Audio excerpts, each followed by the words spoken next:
Okay, so that took us a little bit longer than normal to get rolling because Louisa is working on getting up with and the down. program. Getting with the What did you put the inputs in 3 and 4 instead of 1 and 2 because you had it upside down? Oh, I really did it bad. Oh man.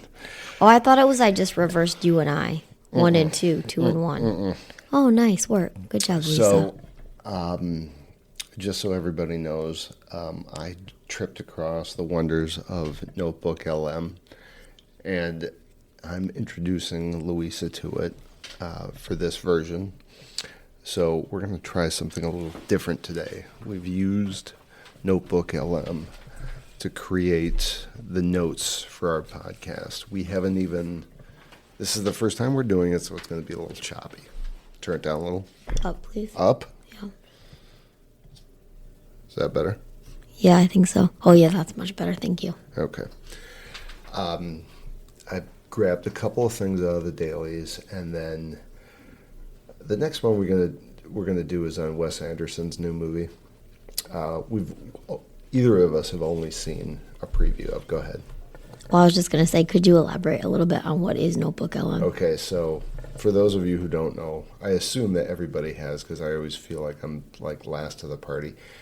It is a AI notebook product of Google, which allows you to upload any source you want, and then it gives you a couple different things. It gives you a mind map, so it lays out a template for like a discussion template. And it gives you all the subjects pertaining to the articles that you uploaded. So we're going to try and use this as a way to kind of organize our thoughts about movies and the media and the movie business that have been popping up. Because we try to cover somewhat current events, but this seemed like an interesting way to very quickly share ideas and lay out a conversation. It also has a feature that allows you to, it'll just create a podcast based off your inputs. And we're not doing that, but we may use the podcast, we might listen to the podcast it creates as fodder for what we're going to talk about in the following weeks. What was our first one on? We have, part of it was on Val Kilmer. Our first one, what? Our first conversation, because we're doing the Benicio movie in the next episode. Val Kilmer passing. Do you see that on there? Mm-hmm, I do. Okay, so I don't. We have again. We're. This is going to be a little touch and go, folks. One of my personal favorites, Val Kilmer, passed away last week. Looks like his cause of death was pneumonia. For anybody who follows Hollywood news, I know I'm not exactly breaking new info here, but came a week after his family confirmed the death at age, can you believe that, 65? I can't, that's so young. Death certificate obtained by TMZ and reviewed by People magazine. Also listed underlying causes, including acute hypoxic respiratory failure. I would imagine this is all kind of stemming from his throat cancer. Mm-hmm, yep. Are you able to see where I'm looking at? Mm-hmm. Oh, okay, good. Yep. And when you want to jump around, like, just knock yourself out. I'm not... This okay. isn't the J show. He was already cremated, so he is no longer... no longer here. In any capacity. God, wow, that's hard to wrap your head around. Yeah. His daughter Mercedes previously told New York Times that he died of pneumonia. Okay, where are you reading now? Are you on the? You got to scroll down here. Are you using the mind map? No, I didn't use it. Click that. Okay. Click Val Kilmer's death. And then over It's coming up here. Yeah. Okay. And then scroll using that tab. Okay, thank you. I told you it was going to be touch and go, people. Bear with us. Yeah, he thinks he's late to the party. I have no idea. This is the first time I've seen it. What, you just showed me half an hour ago? Well, yeah, but like after 3 days, you're going to be a pro at this. Oh, okay. It's not hard. It's No, just, it's just like figuring out the layout is a little confusing. It's really cool. Okay, thank you. Now I see. Further His daughter, Mercedes. Further details from Kilmer's life and health struggles were provided, referencing, his 2014 throat cancer issues. And also in his memoir, I didn't know about did you know about this? You never saw Tombstone, did you? I don't think so. So there was a line in there where one of the cowboys who's facing off against Wyatt Earp and Val Kilmer. Val Kilmer is Doc Holliday. He's one of Wyatt Earp's buddies.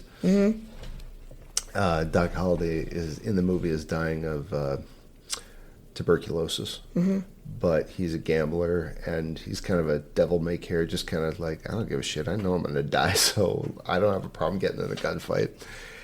There's a cowboy played by Michael Biehn,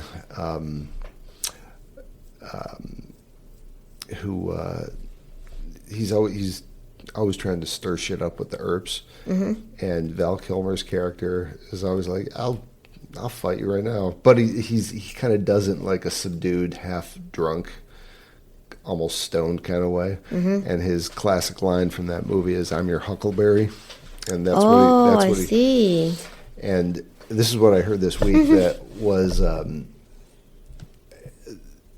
It's debated as to whether or not he said, "I'm your huckleberry" or "I'm your huckberry." I'm something else. Something that a different word that refers to pallbearer. So, like, I'm the guy who's going to carry your casket. Yeah. Which would make sense because anybody he faced off with, spoiler alert, it's 30 years old. Anybody he faces off with, he kills. Had been said healed of cancer over 4 years, but was still cancer-free as of 2021. In the larger context of daily news, particularly in the realm of entertainment, death of well-known actor like Val Kilmer is considered significant. Well, yeah. But you know what? He hasn't... Have you seen anything that he's been in recently aside from... He did that memoir movie about, I think, I Am Val, but I never saw that. Oh, no, I didn't watch that. Actually, only recently learned about it. What other... I would watch it. I mean, aside from Top Gun, have you... I'm trying to think of a movie that you never saw, Real Genius or Top Secret. No, I don't know that I've ever seen him in other things. Oh God, his comedic roles were great. Oh yeah, this is what we discussed. I think a couple of weeks ago when he first passed. He was in that movie Deja Vu with Denzel Washington. Did you see that? No, but you were mentioning it. Yeah, he was in that. He was in. Spartan. He had the lead role in that. Was actually a good movie, but that was a David Mamet, I believe. I know that name. Which he was a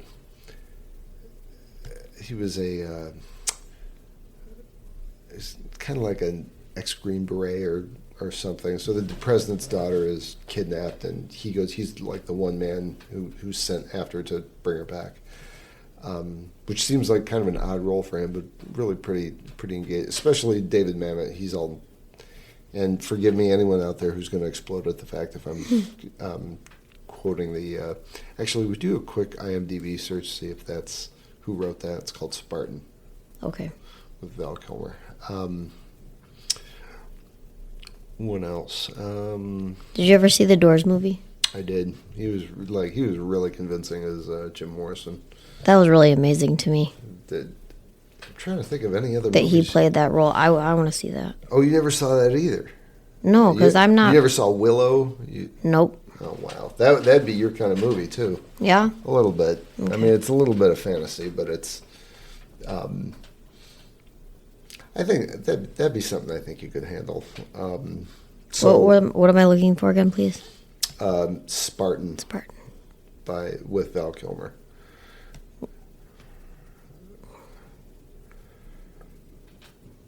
It's either Mamet or the other guy who I always confuse. He was in a Tenacious D video. Oh, I know.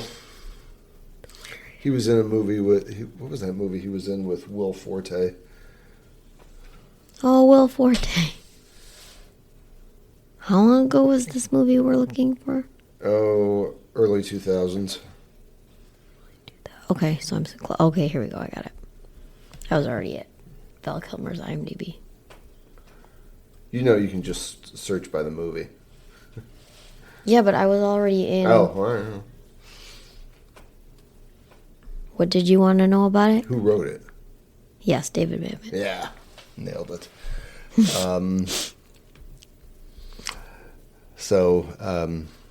Val Kilmer. I'd watch it. Our little podcast salutes you. You will be missed. We also went to go see Heat in the movie theater. Oh, Was it that day? No, it wasn't that day. It was like 2 days later. It was like 2 or 3 days after he died. And they had been planning to show it for a long time, but then his death happened. And so that was just kind of like... He hadn't been cremated, but we took some friends of ours to see it. And this couple, one of the gal is Russian, and my buddy is a pediatric physician, and he'd never even heard of it, which was, I was on the edge of my seat. Just that all the scenes that I knew were kind of titular, because one thing we go back and forth about is how, like, movies now are like the dialogue and the plots are compressed. Mm-hmm. You know, the meat of it is kind of like they don't spend as much time on character development. They kind of fast forward through all that. They really do. And this is this is totally character driven. It's an action movie. It's a heist movie, but there's so much interplay between characters. And I was particularly excited for the bank robbery scene because I don't think he's seen something that well crafted in a long time. And just the look at, like, he was audibly like, oh my God, this is the middle of the day. It was so cool to see it in that theater with, like, super amazing surround sound and just, like, big in your face. And I think I've mentioned it before, but, like, for those of you who haven't seen it, there is a shootout in downtown LA, and they did no sound design on this whatsoever. They used not live amp, they used blanks, but they used live rounds, like with no no bullet, just blanks. But the sound from the firearms was reverberating off of, I know I've talked about this before, reverberated all the glass and all the skyscrapers. And the first time I saw it in '95, it was just everybody in the theater was like, "Oh my God, this is so loud! This is like you're in a war." And just to see that on Dave's face, like, "Oh my God, this is I've never seen anything like this." I remember when we walked out, he's like, "That was awesome. It was just amazing." He was so worried before that he was going to fall asleep because it's quite a long movie, and I was like, "You will not fall asleep. There's no way." You will not. There's no way. I mean, it's a charge from the get-go. And, like, for anyone who's an actor, Val's, just his resume, he's just done everything. And he's charismatic and good-looking, and he just got all these choice primo roles for his whole career. And when Michael Mann when he does Heat 2, I mean, of course, he would have been too old to play Chris Shaherlis again, but could have had a cameo or something. I don't know if Michael Mann would do like a cameo, but it would be interesting if he lived to see who would have played him, seen them do like a side by side at the red carpet or something. Yeah. So, I haven't seen him in anything since his health took a turn, aside from Top Gun 2. But I remember him from the '90s when he was good looking and I don't know anybody else who's going to stand up to that. I mean, that guy was a true movie star. We're going to miss you, Val. In other news, what else? Anything that jumped out at you that you wanted to... What? Go. Tell me. Come on. He was a voice in The Prince of Egypt. Who, Val? I think so, yeah. Did you hear about this China ban on Hollywood? No, I did not. So if you go to... but I did see something about it on the daily, yeah. Did I? Yes? Yeah, you did. I didn't read it all. If you go back to the dailies and then China ban on Hollywood. The actual daily email? No, in here, if we're using this. Wait, hold on, I have to figure out how to do that. Just go to the mind map again. Thank you. And the top one, no, remember it pops up down here. You scroll down. Thank you. That's it, so click that, any of those. Okay. And then... That one.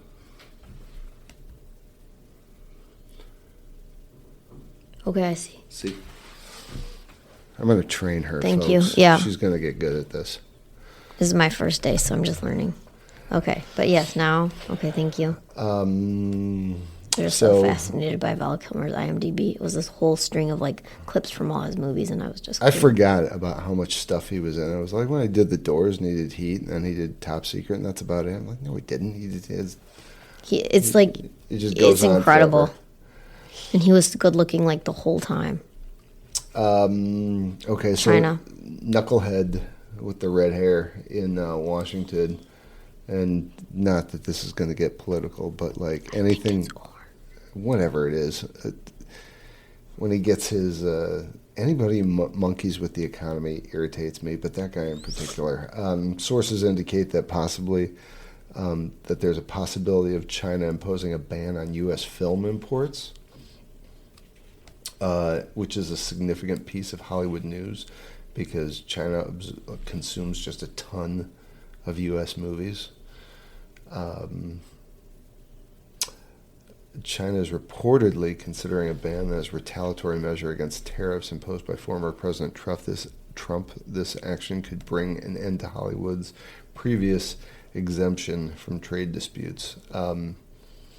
If you're listening to this, the government has already hit the pause button on these tariffs, but China just consumes a ton of movies from us. Who's the other big producer? Bollywood, but China doesn't have that big of a market for movies, do they? I mean, honestly, I don't really know, but I feel like Korea has a big... Oh, yeah, you're right about that. But does China make... I don't think China makes a lot of them, do they? They're more of a consumer. I thought. I think that would be correct, but I honestly don't know. But I don't feel like I see a lot of like Chinese movies advertised, but like Korean cinema's big. Mm-hmm. Really big. Mm-hmm. But I also think that know that China and maybe is it Taiwan have really strict movie piracy stuff. Yeah, like but like really strict. I guess you say do you say restrictions or something? You know how like here we have they pirated a bunch of stuff in China and then it's sent over here. But I think that might be Taiwan. I you know what? This is all hearsay. I just know that piracy, a hotbed for it is China and Taiwan, either the secondary market or something. Like DVDs used to be pirated all over the place in Taiwan. Mm-hmm. Potential implications of such a ban are primarily financial. No shit. American studios have already seen a decrease in earnings from China due to increased popularity of local Chinese production. So, what do I know? Apparently, they're doing more and more in China. We do not live in China, so. Look at this. Chinese market still holds considerable value.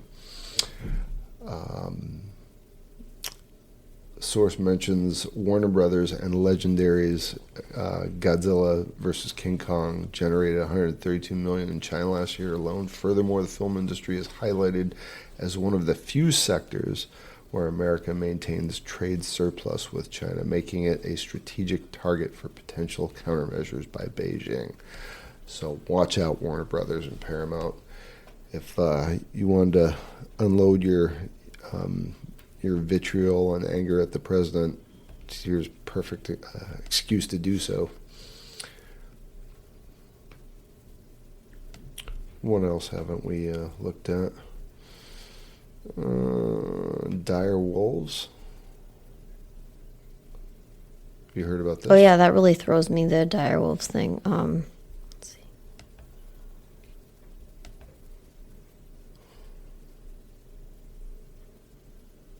Okay, I don't remember this when I pulled it, so we'll just have a conversation around what we're reading here, because I think I skimmed through this. Colossal Biosciences. Oh, you heard about wow. this? Go ahead. I haven't It's read just anything. all coming together Go ahead. in my brain. Go ahead. So I just saw, like, I don't know, probably within the last week or two, something on the news, like on the television, and something online about this, like, super extinct long ago wolf. Oh. And this is all, like, connecting. This is all like Jurassic Park stuff, yeah? Kind of, yeah. It says that these fearsome dire wolves, I kind of laugh because this is really funny to me, but from the Game of Thrones were inspired by real extinct prehistoric predators. And I think recently, correct me if I'm wrong, but they've, like, brought them back or something. So they grew... These pups... Go ahead, you can read it. Well, I'm, like, reading it as I'm reading it, so it's hard to... Colossal Biosciences, a genetic engineering startup, has resurrected an extinct prehistoric dire wolf, which is probably like 2,000 pounds, which are known to many from Game of Thrones. Increasingly, George R.R. Martin, the author of Game of Thrones, is an investor in this company. Yeah, I did read this. First pups named Romulus, Remus, and Khaleesi. The pups are 80 pounds. Holy cow, that's like a big lab. Yeah, that's what threw me. That's why I stopped talking, because I was really confused about it. They're only 5 months old. They're Yeah. expected to get to 140. That's like bear size. Our imaginary dog bear.